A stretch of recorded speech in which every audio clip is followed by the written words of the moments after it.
questão que tem a ver com as acusações que nós acompanhamos, que recai sobre a pessoa do engenheiro Venâncio, que é o promotor das manifestações. E também soubemos que tem processos que estão sendo movidos no tribunal, na procuradoria, contra a sua pessoa.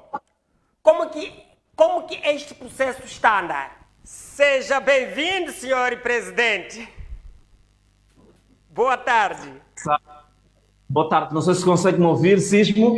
Perfeitamente, engenheiro. Olha, obrigado pelo convite e se me permitires, bem-vindo da parte incerta. Obrigado, não foi tarefa fácil.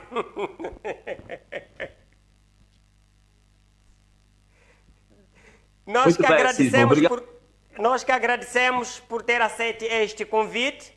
É uma honra ter o engenheiro no nosso programa e também tenho orgulho de dizer que é o primeiro programa, é a primeira televisão no Norte a ter em direto o engenheiro Venâncio Mondlane, se a memória não me trai.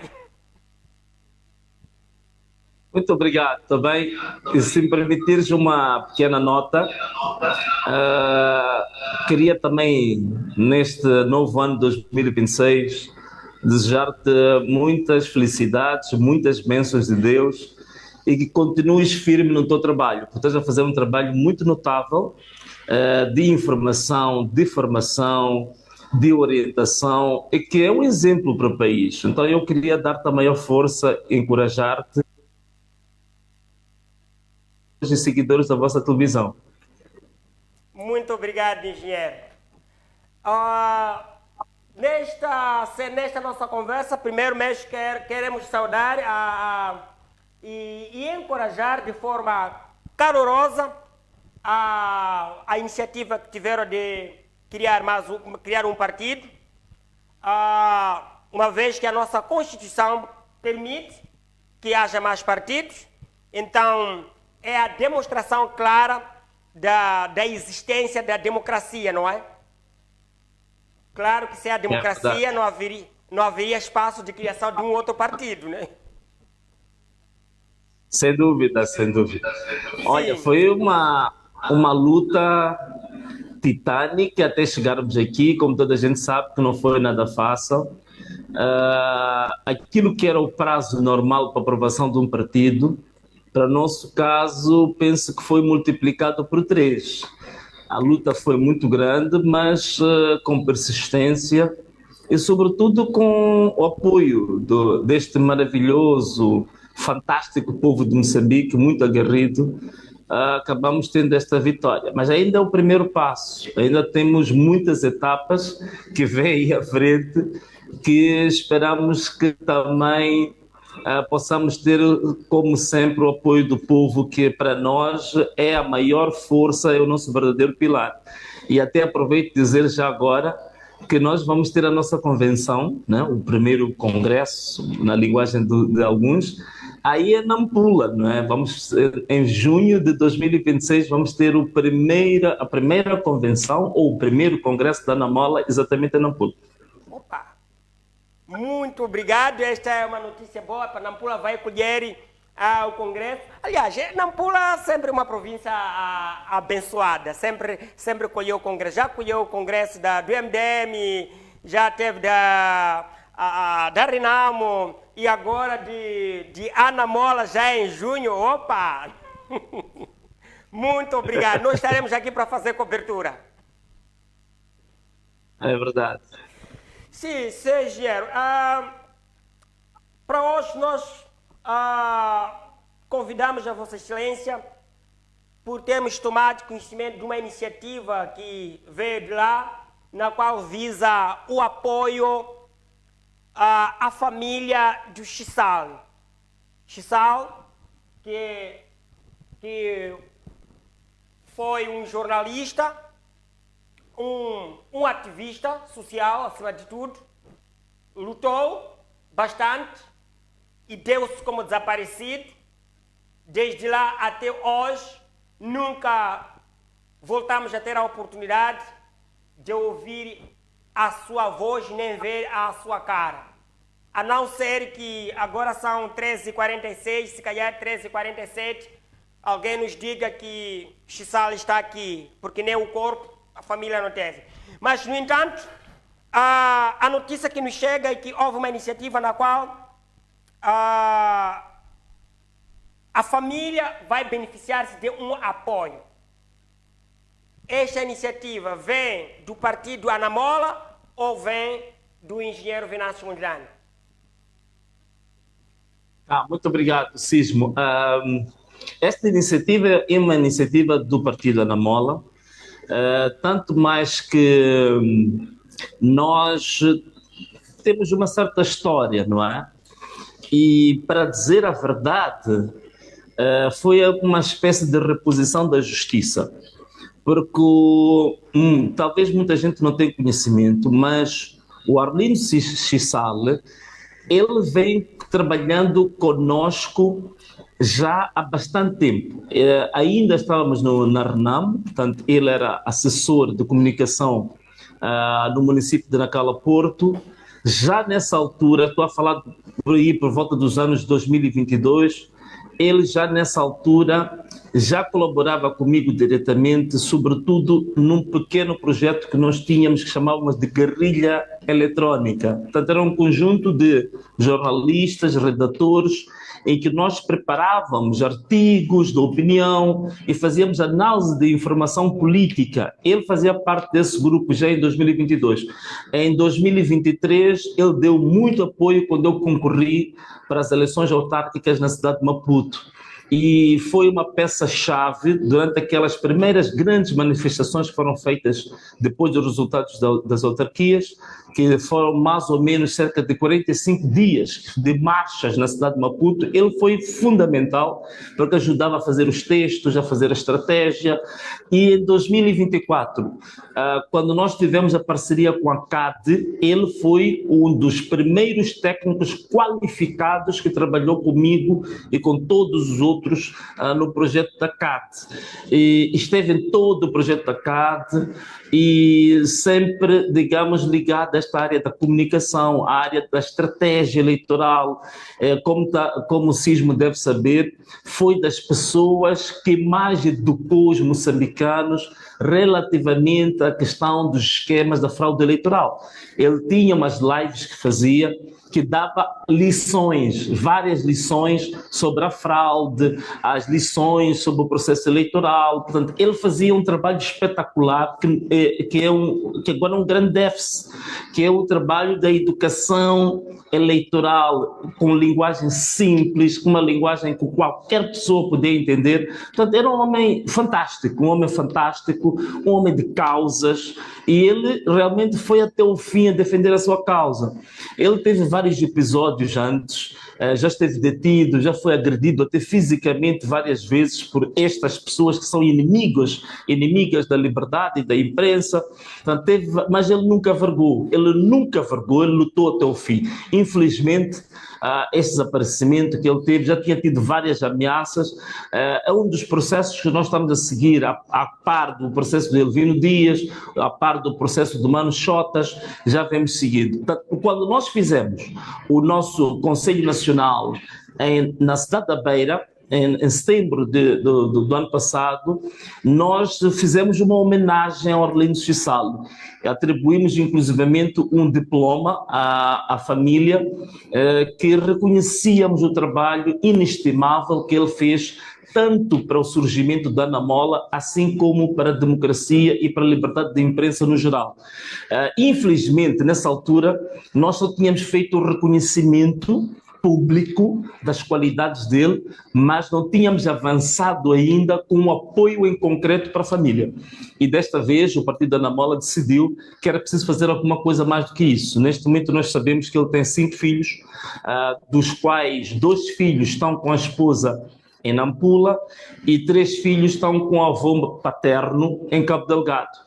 Então nós achávamos que era urgentíssimo a gente fazer alguma coisa por isso, sobretudo por causa das crianças. Então determinamos um apoio mensal, permanente, para a partir da esposa apoiar os próprios filhos. E já mandamos uma equipe, não sei se a minha produção enviou os vídeos. Portanto, já enviamos o nosso coordenador regional, o nosso mobilizador regional, que é o Raul Novinte. Mandamos também a nossa mobilizadora nacional, que é a Elsa Richua, que já esteve no seu programa umas vezes, e já foram contactar a família e neste momento foram criar todas as condições para garantir, de fato, que todos os meses seja feita uma transferência direta para a viúva e, a partir dela, chegar aos filhos e aos outros dependentes.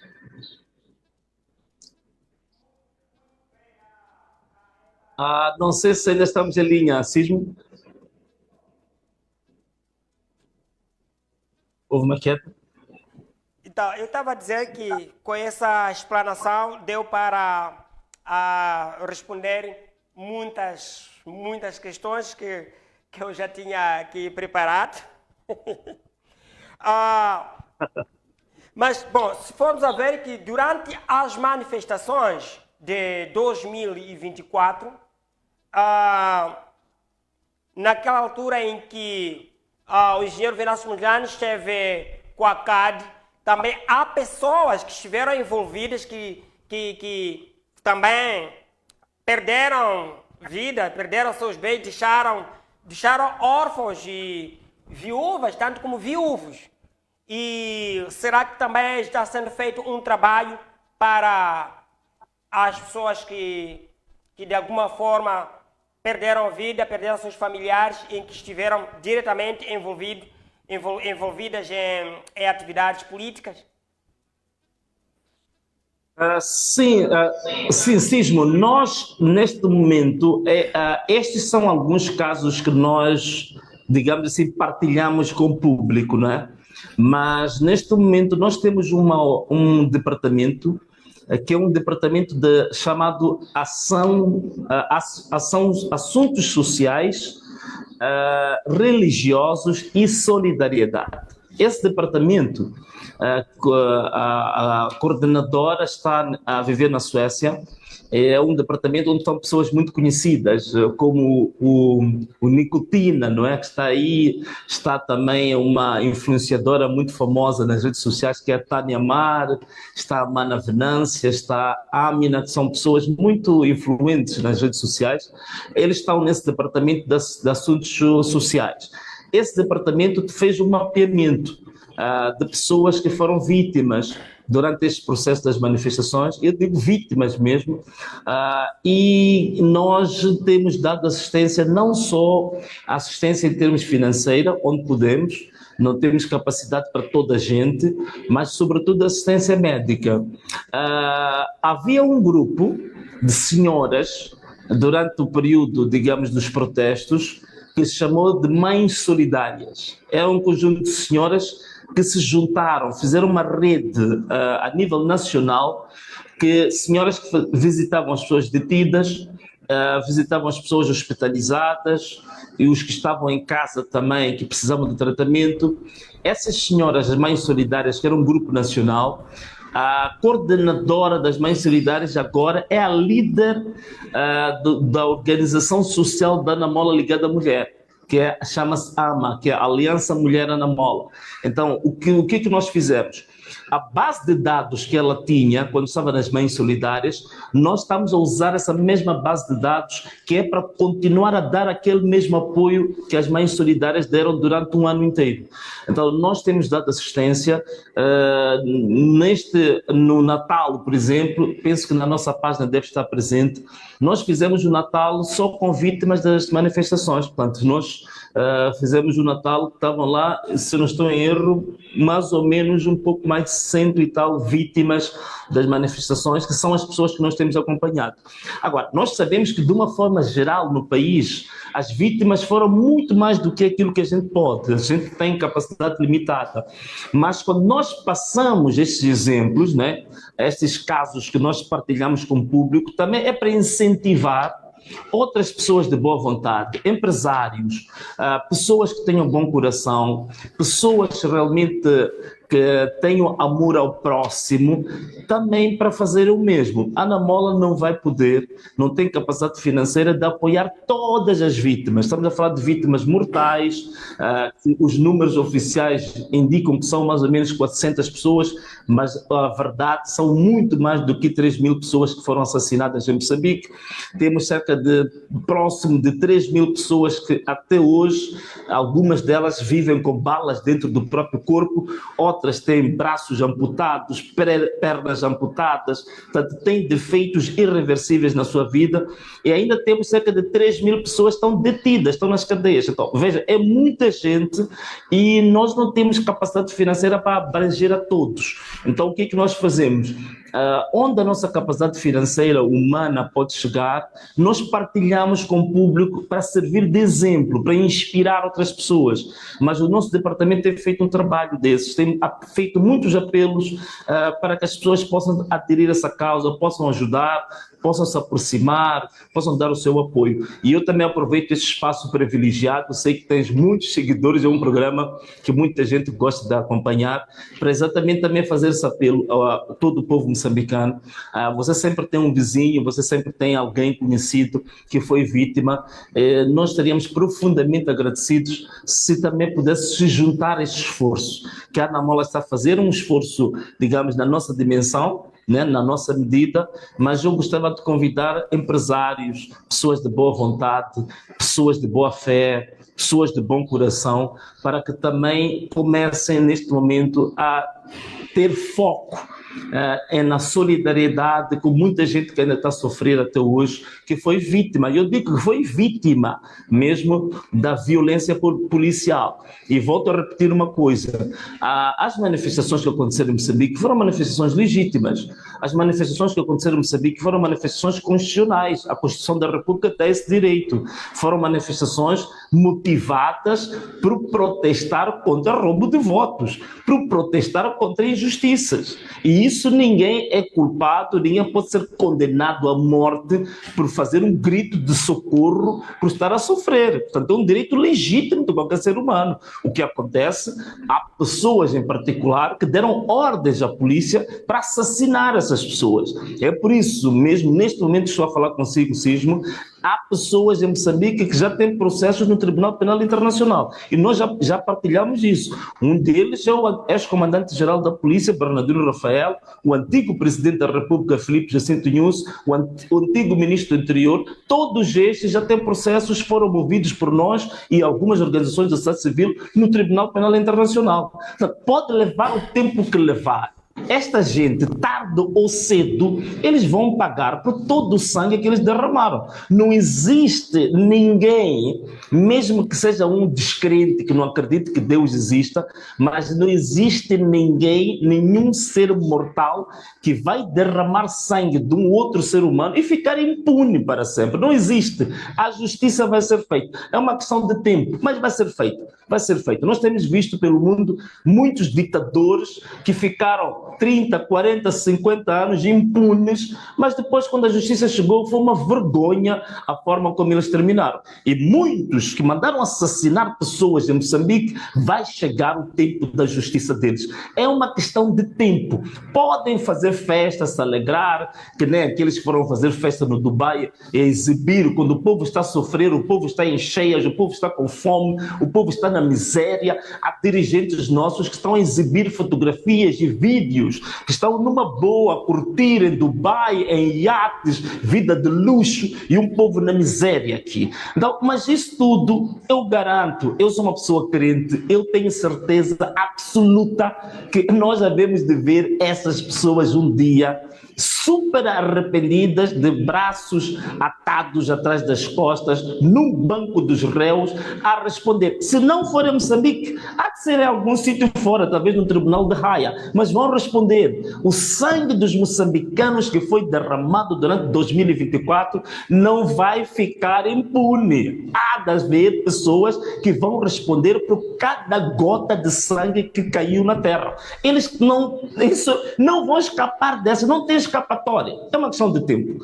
E, inclusivamente, alguma justiça divina já começou agora. É por isso que você vê, entre eles, já começam os tiros a se destruir entre eles. Mas ainda não é tudo. Ainda vem as partes muito mais interessantes da justiça divina. Muito bem.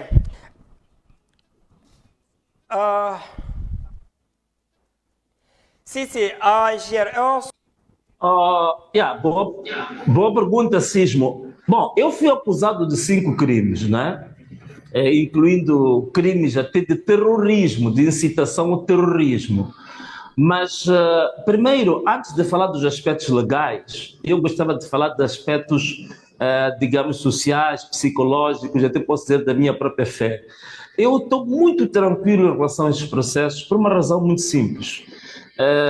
Ainda ontem eu estava a ler o livro de Atos, que é da Bíblia Sagrada, e eu lembro muito bem o apóstolo Paulo, quando ele disse aos seus irmãos que ele ia para Jerusalém e diziam que, olha, não vai porque você vai ser morto. Então ele disse assim, olha, se for para ser morto, se for para ser amarrado, se for para ser humilhado e pisado em nome da justiça, então estou pronto para esse tipo de morte. Então eu estou muito tranquilo, se é para ser julgado, se é para ser condenado, se é para ser de alguma forma sofrer algum dano psicológico, físico ou de qualquer outra forma pela luta pela justiça, eu penso que isso é alguma coisa que eu posso dizer que estou 100% preparado, com a memória tranquila, porque eu assumi como uma missão minha pessoal, ter que lutar por aqueles que não podem lutar por si próprios, ter que ser a voz daqueles que não têm voz. E a maior parte dos moçambicanos não tem um privilégio que eu tive, de ter um pódio na Assembleia da República, de ter debates na televisão, que eu fui comentador durante muitos anos. Então, esta voz, este privilégio que Deus me deu, eu decidi pegar neste privilégio em benefício daqueles que estão a sofrer. Então, se a minha luta, se o meu julgamento vai ser em função de eu ter dado a minha voz, ter dado a minha vida, ter sacrificado tudo de mim para lutar pelo povo, então não há problema, estou 100% preparado para todas as consequências. Agora, do ponto de vista da legalidade, esses processos avançaram.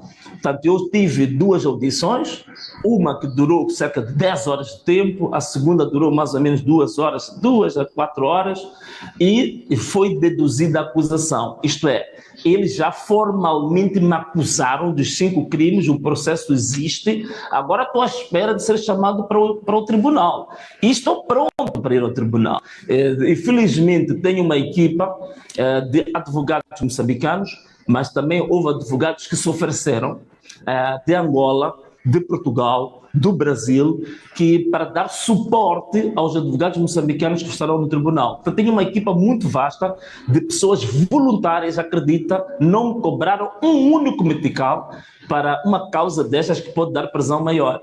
E eu estou muito grato por isso, tanto louvo bastante a Deus por este privilégio que eu tive, e estou pronto, a qualquer momento estou pronto para ir ao tribunal. Portanto, eu só estou à espera deles. Portanto, neste momento, a qualquer momento posso ser chamado ao tribunal, mas eu estou pronto, estou aqui, conforme disse Sismo, estou extremamente tranquilo, estou com a minha consciência limpa e até certo ponto, como cristão, acho um privilégio eu ser julgado por defender os desfavorecidos. E eu acho que seria uma vergonha vergonha para mim, ou estaria com medo se eu estivesse a ser julgado por ter sido corrupto, se eu estivesse a ser julgado por ter desviado fundos que eram para construir pontes, construir estradas, para evitar essas enxurradas e levar esses fundos e meter no bolso. Se eu tivesse levado dinheiro, que era dinheiro para a Covid-19, meter nos bolsos, eu estaria com vergonha. Se eu tivesse 6 empresas